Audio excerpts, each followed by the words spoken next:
Good day! Pagala-gala na naman tayo sa Edinburgh.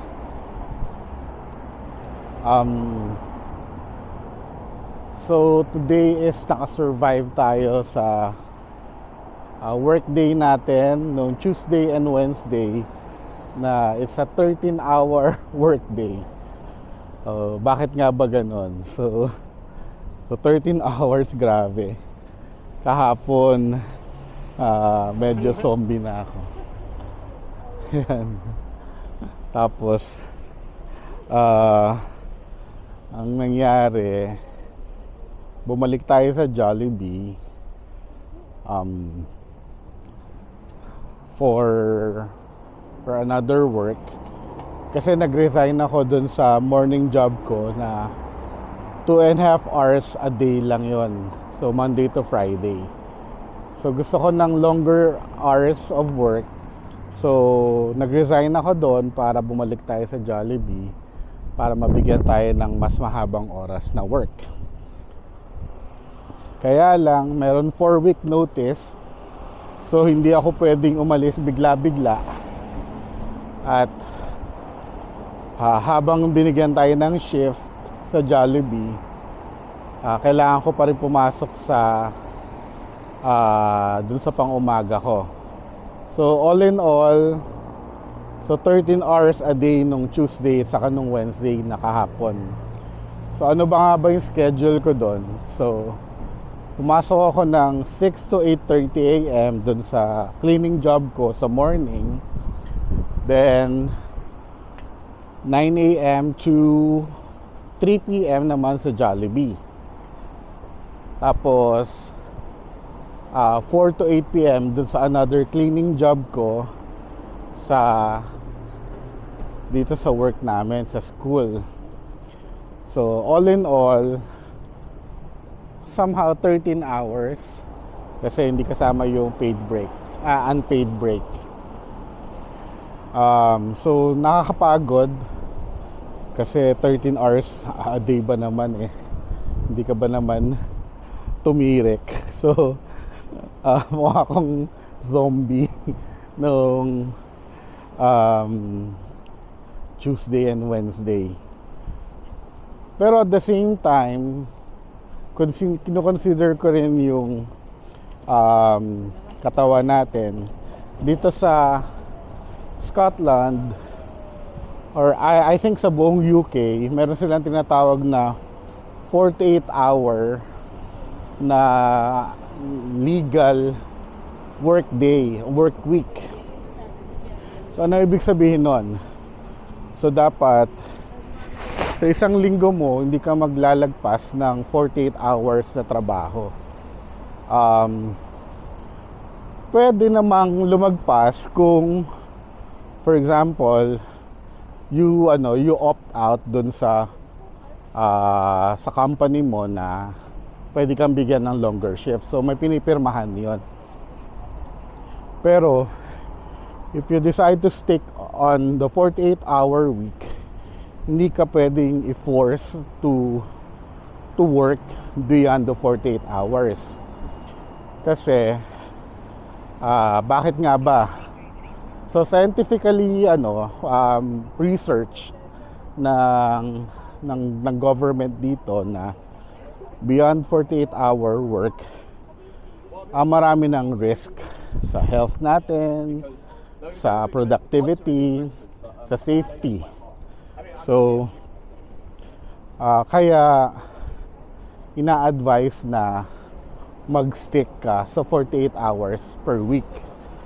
So kung kukumpute ko naman yung linggo ko, 45 lang naman yung inabot ko. So wala pa ako sa 48 hours. So safe tayo. And dahil nag-work ako sa government, strict sila to implement that. So kahit na mag-take ka ng other work na hindi sa kanila, dapat sundin mo yung batas na 48 hours lang per week. Maganda rin naman kasi syempre yung health natin importante dito. Hindi pwede yung mag-suffer yung health natin. Kasi maraming pwedeng sakit na pwedeng mangyari because of sleep deprivation. And yung safety, yung pangalawa na kino-consider. Syempre may mga trabaho na pwede kang maaksidente and mas makaiwas ka sa mga bagay na to kung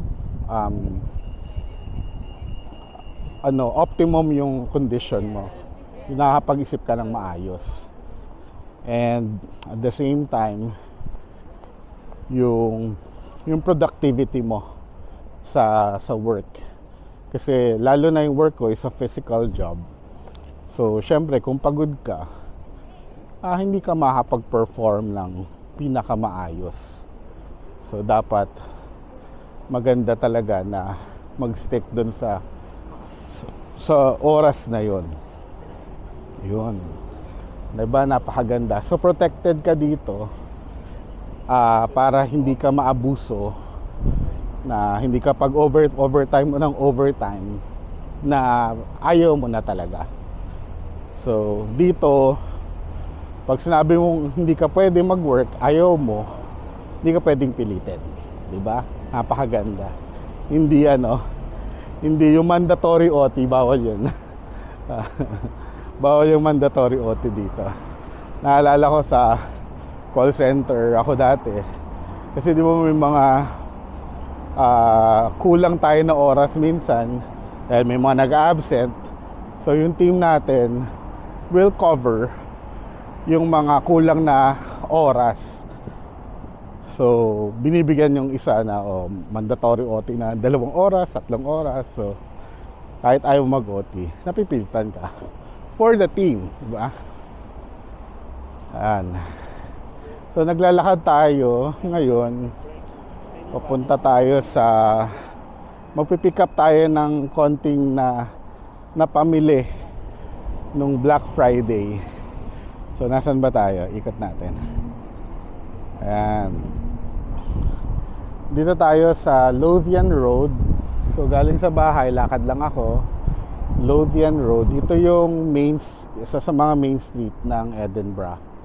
So Lothian Road, lakad lang tayo. Tapos yung dulo nito, Princess Street. So ito rin yung lakad ko daily para magpunta sa work sa Jollibee. Ayan. Lakad lang natin. Wow. Dati dito sa restaurant na to, Pho, yung may kulay pula na logo or kulay pula na restaurant, maroon. Dati naglilinis ako dyan ng weekend. Pero nag-decide kami ni Jeanette na bigyan ng oras para sa bahay yung weekend, para quality time for the family. Yan. So lakad lang tayo punta doon. So kung tutuusin, kung mabilis ka maglakad, 5 minutes nandun ka na. Kung ako, mahilig akong stroll. So ayoko mabilis. Ito tayo. Diba, ang ganda. Bango. Gutom na ako. Ay, hindi, kumain pala ako. Saya nila.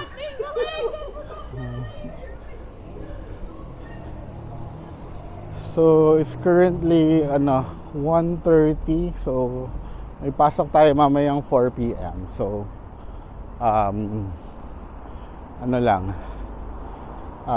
mabilis lang to. Pick up then go.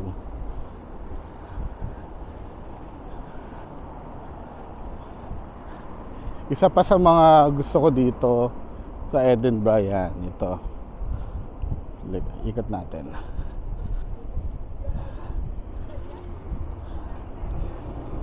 Yan. Yan, yung pagiging walkable ng Edinburgh. Napakalawak ng lakaran. O, tingnan mo. O, kabilaan yan, may lakaran. Ito, napakaganda nitong Usher Hall. So, mga buildings dito luma. Yan, sa likod na yun, Edinburgh Castle yan. Ayan, sa taas, Edinburgh Castle. Mga buildings dito, matatanda na. Tanda pa sa mga lolo natin siguro. Oo nga, lolo, tama. 100 plus years na yung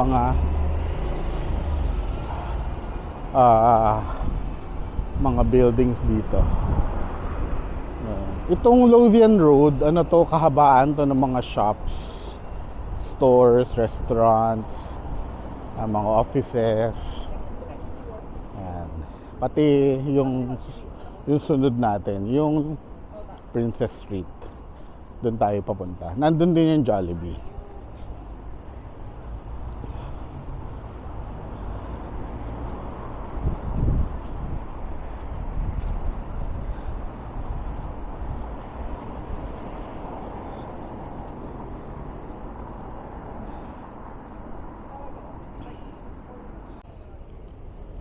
Itong building na to, isa sa mga gusto kong building dito. Ano siya, restaurant na bar, yan. Dati siyang picture house. Nanonood yata sila ng sine dyan. Pero converted ngayon to pub place. Itong Wetherspoon. Mura yung food dyan eh. Saka mura rin yung drinks. Breakfast nila dyan sa mga 7 pounds yun. Busog ka na. So 7 pounds, magkano ba yun? Mga 500. Yan, ganun. Pesos.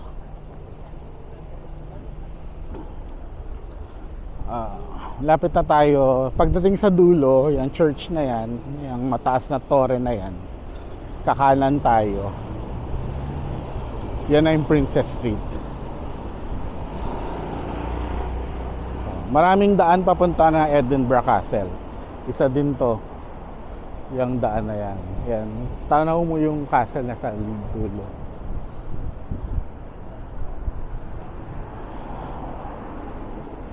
Yan. Doon.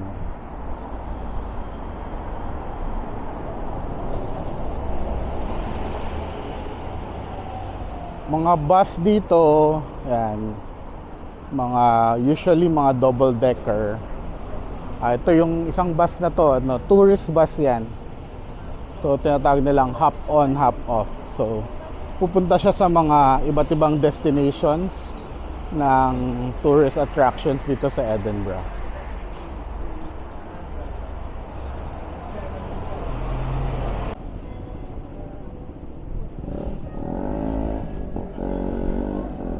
Yung building na nasa harapan natin, Johnny Walker Building. Yung mga whiskey drinkers dyan.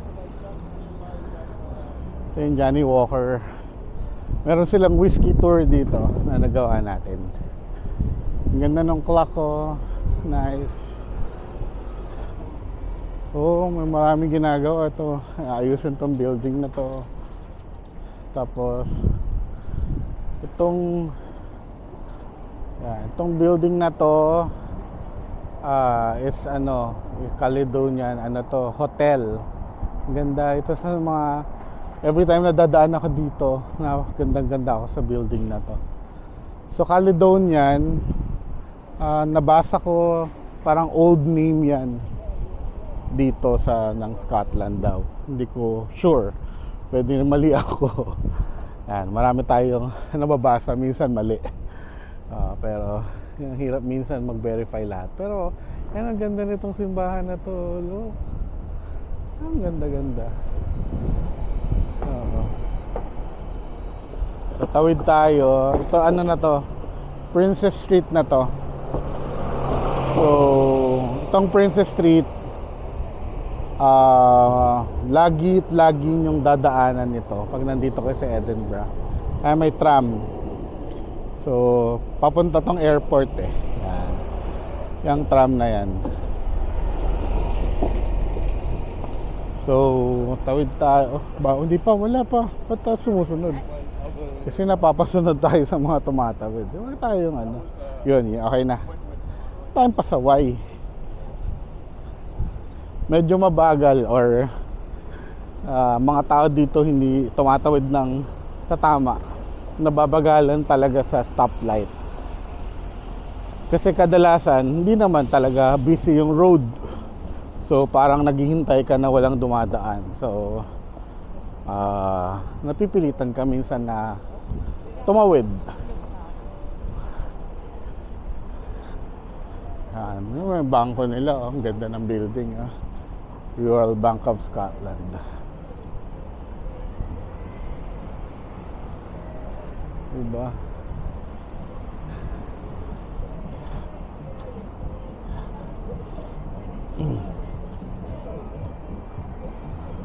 Edinburgh Castle. So, from yung galing dito sa baba, ang ganda talang tingnan ng castle. So, pansin nyo, mataas doon. Mataas kasi yung lugar. Hill siya. So, yung McDonald's, laging katabi si Jollibee. Pero syempre dito tayo, love your own Jollibee. Kain tayo dito. Love ko to. Ay hindi, McDonald's pala yun, di ba? Sino tao ngayon? Tingnan natin. Pasok lang tayo. Hindi tayo kain. Wala tayong trabaho eh.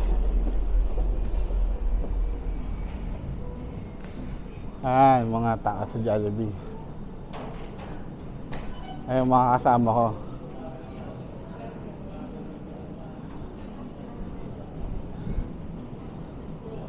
Yun mga pogi May shift ka pala, Kenneth? May trabaho ka pala? Yan. I work yesterday. Today I don't have shift.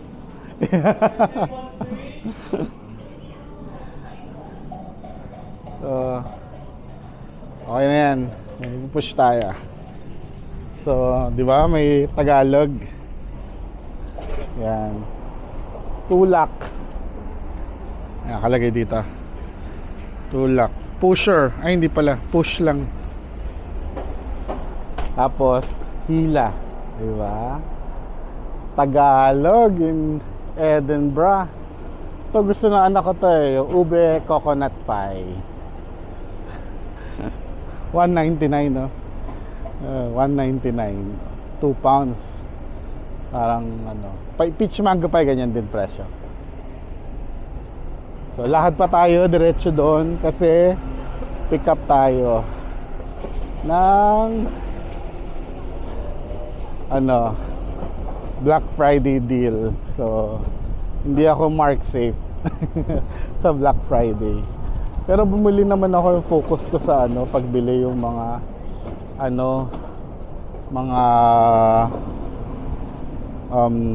thermal saka mga base layer.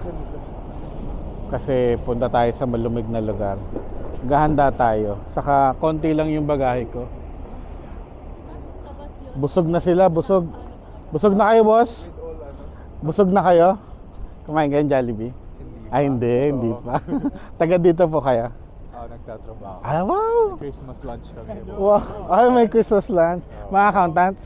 Mga auditor. Yeah, auditors. So, marami naman dito eh. Babakasyon ko kayo. Hindi, taga dito ako. Taga dito. And work ako sa part-time ko sa Jollibee. Yeah. Pa-part-time. Part-time na full-time. Hello po. Mga Pinoy auditors. May vlog ako, nagsisimula ako ng vlog. Wala pa. Ano pa lang, mga hello. Mga Pinoy auditors natin. Pangalawang pa lang to, pangalawang entry. Nakakahiya pa. 2 taon, 2 years na rin. So, 2 taon. Medyo sanay na sa lamig, pero makapal pa rin ang damit. Hindi kayo uwi ng ano. Hindi, punta ako ng Switzerland. Hindi, ano lang, makikisnow. Punta ako ng 3 bansa pupuntahan ko. Dalawa. Italy at France. Kasi trend lang naman eh. So, connected sila eh. So, yun yung kaya ako nagbo-vlog, sabi ko, malagay ko sa experience ko yung lugar na to. Sige, dito ako punta. Kuha ako ng mga panlamig. Bye-bye. Thank you. Enjoy nyo ang lunch nyo. Yan, dito tayo sa Sports Direct. Kuha tayo ng mabibili. Patayin muna natin. Maraming sapatos, mga apparel, yan dito. Ito, sikat tong dito yung Carrymore. So, marami dito. Mamahalan pa rin ako eh. 39. Kahanap ako ng waterproof na pwede pang snow eh. Pero namamahalan ako, ayoko bumili ng mahal. Biovarm, waterproof. Tomerel. Ganito yung sapatos ko eh, Moab 3. Moab 2 yun sa akin. Ito. Pwede na yata ito pang snow. Mukhang maganda to, 37. Pang pang snow. 39.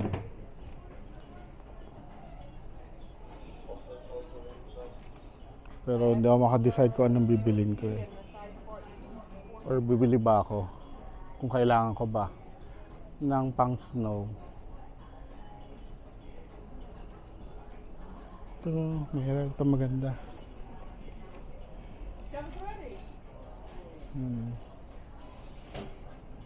$99. So 7,500. Mahal pa rin. Ito Salomon, ang ganda.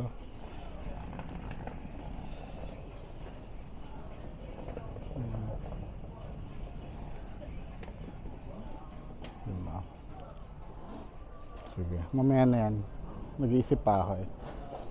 Mahaba pila. Patayin ka muna.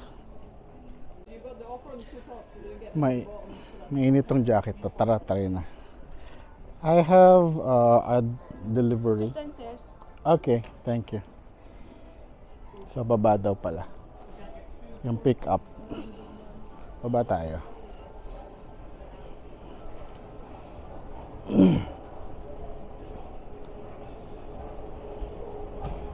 Lahat pala nagtanong na tayo kaagad eh. Para dumiretso na tayo sa baba. Pero okay lang. Sandali lang naman yan. Masyado mainit. Diba?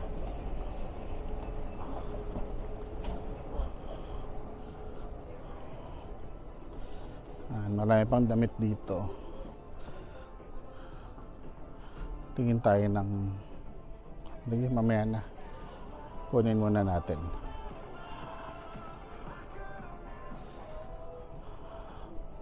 May voucher ako eh. 20 pounds dapat eh.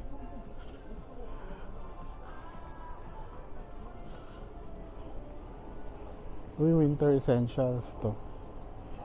Mamaya.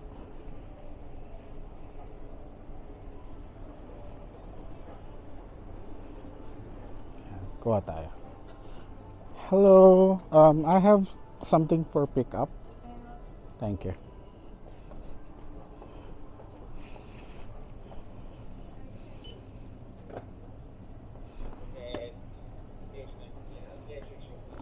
And what's the name for the order? Herbert. Yeah. What Okay, thank you. May dala tayong ID pero mukhang din lang yun. Okay lang. Kasi syempre may QR code ka, di ba? So alam mo na, hindi naman sinesend kahit kanino yung QR code. So in-scan niya and active siya. Then, tas tinanong niya, binirify niya kung sino yung kukuha. And wait lang tayo.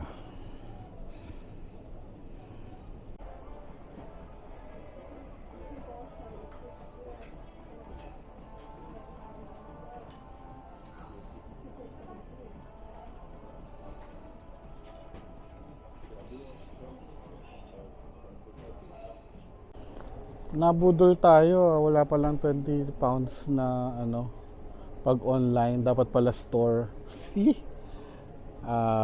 Napabili tayo. Kala natin makaka 20 pounds tayo na free. Pero may 5 pounds naman, pwede na.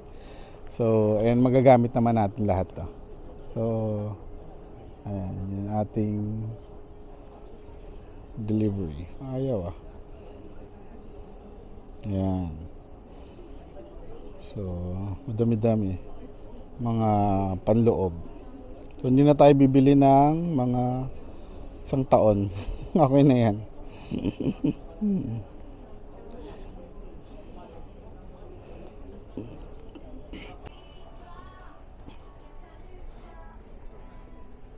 Ayan. Nagdala tayo ng bag para madaling bitbitin.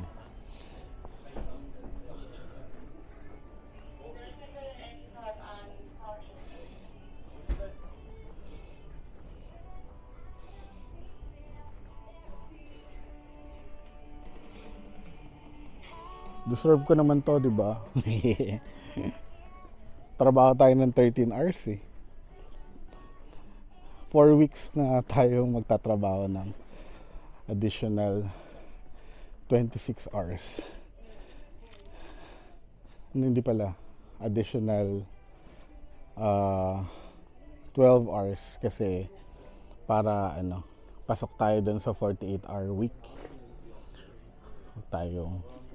Hindi tayo pwedeng lumabag sa batas. Medyas.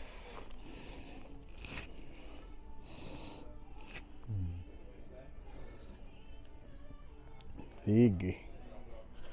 Tingin-tingin pa tayo.